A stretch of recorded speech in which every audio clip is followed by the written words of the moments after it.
Audio clip number 33، اس میں انشاءاللہ عز و جل آپ سورہ بقرہ کی آیت نمبر 96 سے لے کر 98 تک کی تلاوت، ترجمہ اور تفسیر صراط الجنان سنیں گے۔ بسم اللہ الرحمن الرحیم۔ ترجمہ: اللہ کے نام سے شروع جو نہایت مہربان رحمت والا ہے۔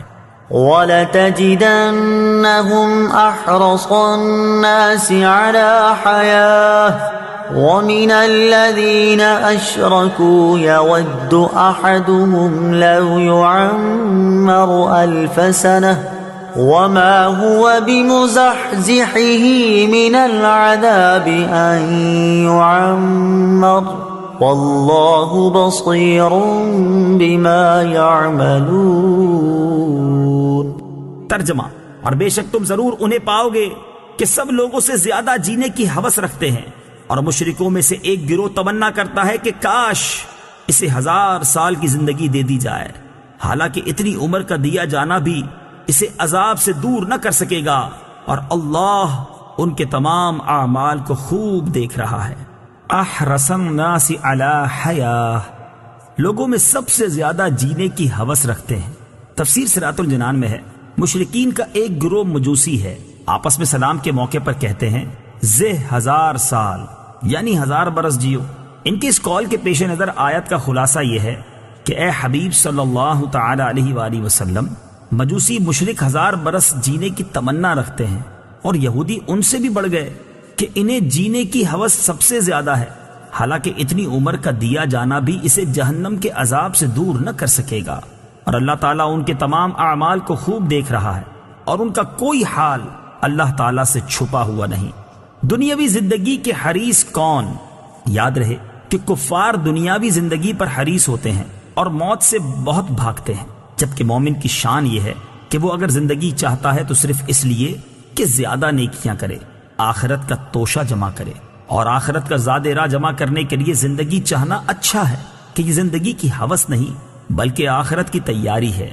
نیز لمبی عمر اور زیادہ مال اللہ تعالیٰ کے راضی ہونے کی علامت نہیں، بلکہ یہ تو بعض اوقات وبال کا ذریعہ بن جاتے ہیں۔ حضرت ابو بکرہ رضی اللہ تعالیٰ عنہ فرماتے ہیں کہ ایک شخص نے عرض کی، یا رسول اللہ صلی اللہ تعالیٰ علیہ وآلہ وسلم، لوگوں میں سب سے بہترین کون ہے؟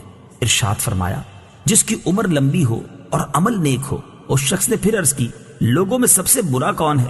ارشاد فرمایا، جس کی عمر لمبی ہو اور عمل برا ہو۔ قل من كان عدوا لجبريل فإنه نزله على قلبك بإذن الله مصدقا لما بين يديه وهدى وبشرى للمؤمنين۔ ترجمہ: اے محبوب تم فرما دو، جو کوئی جبرائیل کا دشمن ہو تو ہو، پس بے شک اس نے تو تمہارے دل پر اللہ کے حکم سے یہ اتارا ہے، جو اپنے سے پہلے موجود کتابوں کی تصدیق فرمانے والا ہے، اور ایمان والوں کے لیے ہدایت اور بشارت ہے۔ من کان عدوا، جو دشمن ہو۔ تفسیر صراط الجنان میں ہے، شان نزول، یہودیوں کے ایک گروہ نے حضور سید المرسلین صلی اللہ تعالی علیہ وآلہ وسلم سے کہا، آپ کے پاس آسمان سے کون فرشتہ آتا ہے؟ نبی اکرم علیہ الصلوۃ والسلام نے ارشاد فرمایا، میرے پاس حضرت جبرائیل علیہ الصلوۃ والسلام آتے ہیں۔ ابن سوریہ یہودی پیشوا نے کہا، وہ ہمارا دشمن ہے، عذاب، شدت اور زمین میں دھسانا وہی اتارتا ہے، اور پہلے بھی کئی مرتبہ ہم سے دشمنی کر چکا ہے۔ اگر آپ صلی اللہ تعالی علیہ وسلم کے پاس حضرت میکائیل آتے تو ہم آپ صلی اللہ تعالی علیہ وسلم پر ایمان لے آتے۔ یہودیوں کی یہ بات سراسر جہالت تھی، کیونکہ حضرت جبرائیل علیہ الصلوۃ والسلام تو جو چیز بھی لائے وہ اللہ تعالیٰ کے حکم سے تھی، تو حقیقت میں یہ اللہ تعالیٰ سے دشمنی تھی۔ بلکہ اگر یہودی انصاف کرتے تو حضرت جبریل امین علیہ الصلوۃ والسلام سے محبت کرتے اور ان کے شکر گزار ہوتے کہ وہ ایسی کتاب لائے جس سے ان کی کتابوں کی تصدیق ہوتی ہے۔ من كان عدوا لله وملائكته ورسله وجبريل وميكال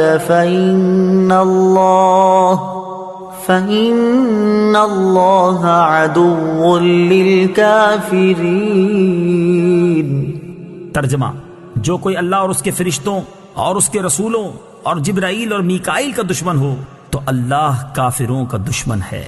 من کان عدوا، جو کوئی دشمن ہو۔ تفسیر صراط الجنان میں ہے، اس سے معلوم ہوا کہ انبیاء کرام علیہ الصلوۃ والسلام اور فرشتوں سے دشمنی کفر اور غضب الہی کا سبب ہے، اور محبوبان حق سے دشمنی خدا عز و جل سے دشمنی کرنا ہے۔